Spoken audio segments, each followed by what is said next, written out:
प्रभु यीशु मसीह के मधुर नाम में सबों को यीशु से है।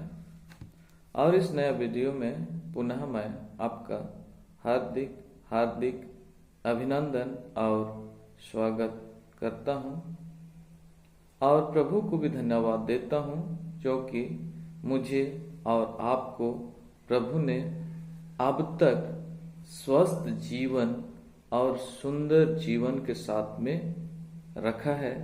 इसके निमित्त प्रभु को भी धन्यवाद हो।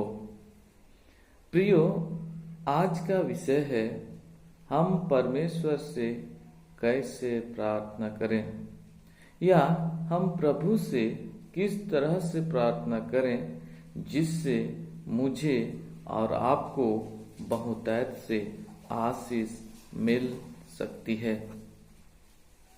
प्रियो, हम अपने जीवन में अर्थात मसीहों के जीवन में अनुभव करते हैं कि प्रार्थना के बिना यह मसीही जीवन या हमारा जीवन अधूरा है, क्योंकि प्रार्थना के द्वारा से ही हम प्रभु से बातें कर सकते हैं और अपनी आवश्यकताओं को, अपनी जरूरतों को, अपनी परिस्थितियों को प्रभु के सन्मुख रख सकते हैं। इसलिए हम हर एक को जानने की आवश्यकता है कि किस तरह से हम प्रार्थना करें कि प्रभु मुझे और आपको आशीष देगा। प्रियो, आज के युग में, आज के समय में एक दूसरे मसीहियों के प्रार्थनाओं को हम कितने व्यक्ति तुच्छ मानते हुए देखते हैं कि प्रार्थना ऐसे करना है, प्रार्थना वैसे करना है। परंतु प्रियो, प्रार्थना को हम तुच्छ नहीं मान सकते, अर्थात एक दूसरे के प्रार्थना को हम तुच्छ नहीं मान सकते हैं, क्योंकि यह विषय प्रभु से, परमेश्वर से जुड़ी हुई बातें हैं। इसलिए हम एक दूसरे के प्रार्थनाओं को हम तुच्छ नहीं मान सकते हैं।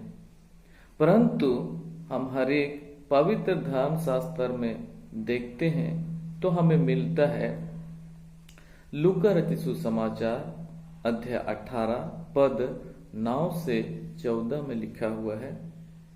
और उसके अनुसार हम देखते हैं तो हम पाते हैं कि हम घमंड के साथ में प्रार्थना ना करें, अपनी बड़ाई के साथ में प्रार्थना ना करें, क्योंकि इस वचन में हम पाते हैं फरीसी और चुंगी लेने वाले के विषय में। फरीसी अपने आप को बड़ा बनाता है और प्रार्थना करता है कि मैं इस चुंगी लेने वाले मनुष्य के समान नहीं हूं, मैं 10वां अंश भी देता हूं, मैं उपवास भी रखता हूं। इन सारी बातों को, अपने जीवन को वह बड़ा बनाते हुए प्रार्थना करने का प्रयास करता है। परंतु जब हम देखते हैं चुंगी लेने वाला प्रार्थना करता है तो लिखा हुआ स्वर्ग की ओर भी वह देखने नहीं चाहा और कहा, मुझ पापी पर दृष्टि कर, मुझ पापी पर तू दया कर।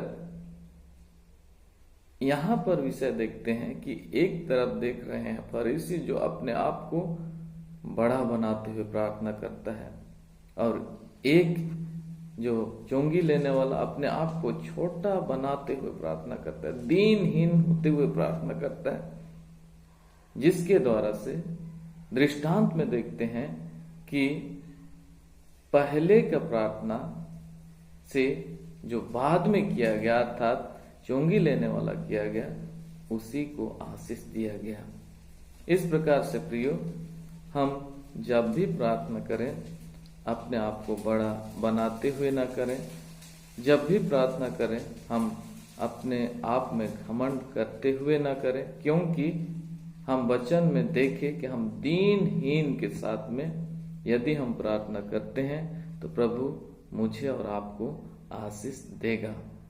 और प्रियो, इस प्रकार भी हम प्रार्थना करेंगे जो हम विशेषकर आज 3 भागों में हम देखने का प्रयास करेंगे।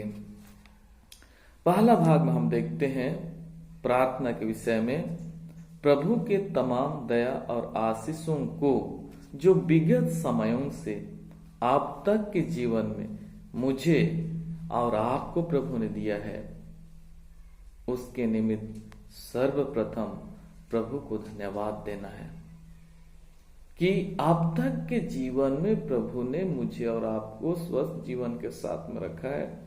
क्योंकि वचन बतलाती है कोई भी मनुष्य अपनी इच्छा के अनुसार अपने आयु को नहीं बढ़ा सकता है, परंतु प्रभु की दया और आशीष आप पर और मुझ पर हुई है, जिसके कारण से अब तक हम स्वस्थ हैं। इसके निमित्त सर्वप्रथम हम प्रभु को धन्यवाद देंगे। जैसे वचन में पाते हैं, भजन संहिता 103 उसका 2 में ऐसा लिखा हुआ है, हे मेरे मन यहोवा को धन्य कहा और उसके किसी उपकार को ना भूलना। हम पहला भाग में देख रहे हैं कि परमेश्वर के उपकारों को हम ना भूलते हुए सर्वप्रथम पहले हम प्रभु को धन्यवाद देंगे, प्रभु की स्तुति और महिमा करते हुए प्रभु का प्रशंसा करेंगे।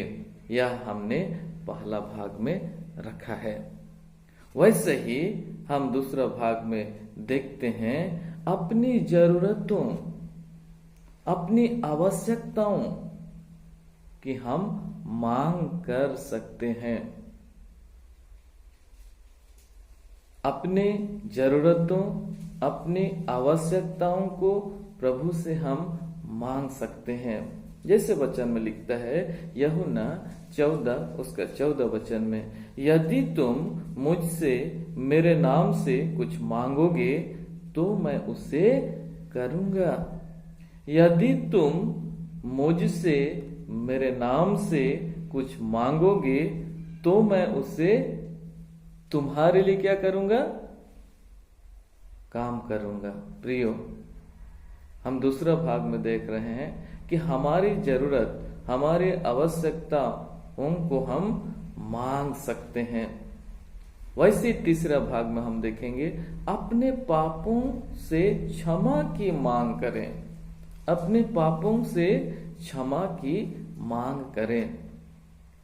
क्योंकि वचन लिखता है पहला यूहन्ना 1 उसका नाम है, यदि हम अपने पापों को मान लें तो वह हमारे पापों को क्षमा करने और हमें सब अधर्म से शुद्ध करने में विश्वास योग्य और धर्मी है।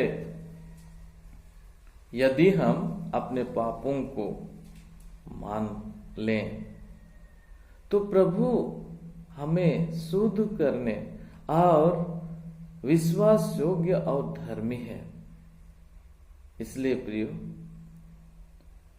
हम इस छोटी सी वीडियो में यह सीखने का प्रयास कर रहे हैं कि किस तरह प्रार्थना करें। पहले तो हम पहला भाग में देखें कि हम प्रभु का धन्यवाद दें, जो कि हमारा सृष्टिकर्ता है, जो कि हमारा रक्षा रखवाली करने वाला है, उसका हम धन्यवाद करें। दूसरा में हम देखें कि हम अपने जरूरत, हम अपने आवश्यकताओं को प्रभु से मांगे। तीसरा में देखते हैं कि अपने पापों को हम मांगकर क्षमा की मांग करें। प्रियो, ऐसे ही शब्दों के द्वारा से हम प्रार्थना कर सकते हैं। प्रार्थना छोटी हो या बड़ी हो, अर्थात लंबी हो या कम हो, परंतु प्रार्थना विश्वास के साथ होना चाहिए। विश्वास के साथ में प्रार्थना हमें करने की आवश्यकता है। जैसे यिर्मयाह 17:10 में लिखा हुआ है, मैं यहोवा मन की खोजता और हृदय को जांचता हूं ताकि प्रत्येक जन को उसकी चाल चलन के अनुसार अर्थात उसके कामों का फल दूं, उसके कामों का फल दूं। यहां लिखता है कि मनुष्य जब प्रार्थना कर रहा है उसके शब्दों को नहीं देखता है। मनुष्य जो प्रार्थना कर रहा है उसके छोटा प्रार्थना या बड़ी प्रार्थना कर रहा है उसको नहीं देखता, लेकिन वचन बतलाती है कि उसके मन को जांचता है और उसके चाल और चलन के अनुसार से लोगों को फल देता है। इसलिए प्रियो, हम हर एक जब भी प्रार्थना करें हम विश्वासता के साथ हृदय से प्रार्थना करने की अति आवश्यकता है। उसी प्रकार वचन देखते हैं मरकुस 9 उसका 23 वचन में, विश्वास करने वालों के लिए सब कुछ हो सकता है। यहां पर बतलाने का प्रयास करता है कि केवल प्रार्थना जो कर रहा है वही केवल विश्वास ना करे, परंतु जिसके लिए प्रार्थना किया जा रहा है वह भी विश्वास करे, तब आशीष आएंगे, तब बहुतायत का जीवन हमें प्रार्थना के द्वारा से मिल सकता है। इसलिए प्रियो, आज जो इस छोटी सी वचन पर अर्थात थोड़े समयों का वीडियो पर हमने जो चर्चाएं की है, इन चर्चा के द्वारा से हम यही जाने कि मनुष्य का जीवन अर्थात मसीहों का जीवन प्रार्थना के द्वारा से टिकी हुई है। और प्रार्थना यदि आप और मैं यदि नहीं करते हैं तो सचमुच में प्रियो, हमारा जीवन मसीही जीवन अधूरा है।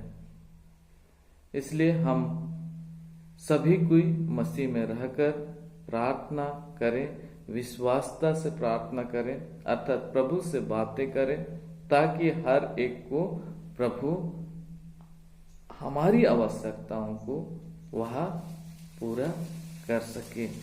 प्रियो, आज ये छोटी सी वीडियो पर यदि आपको कुछ नए बातों को सीखने के लिए मिला है तो जरूर मुझे कमेंट कर बताएं, ताकि आने वाले वीडियो बनाने में मुझे प्रोत्साहन मिल सके। और आने वाला वीडियो जो हम बनाएंगे वह प्रार्थना में शक्ति के विषय में हम बनाने का प्रयास करेंगे। इसलिए प्रोत्साहन करें और मुझे और आपको इस छोटे वीडियो के द्वारा से प्रभु बहुतायत से आशीष प्रदान करे। आमीन।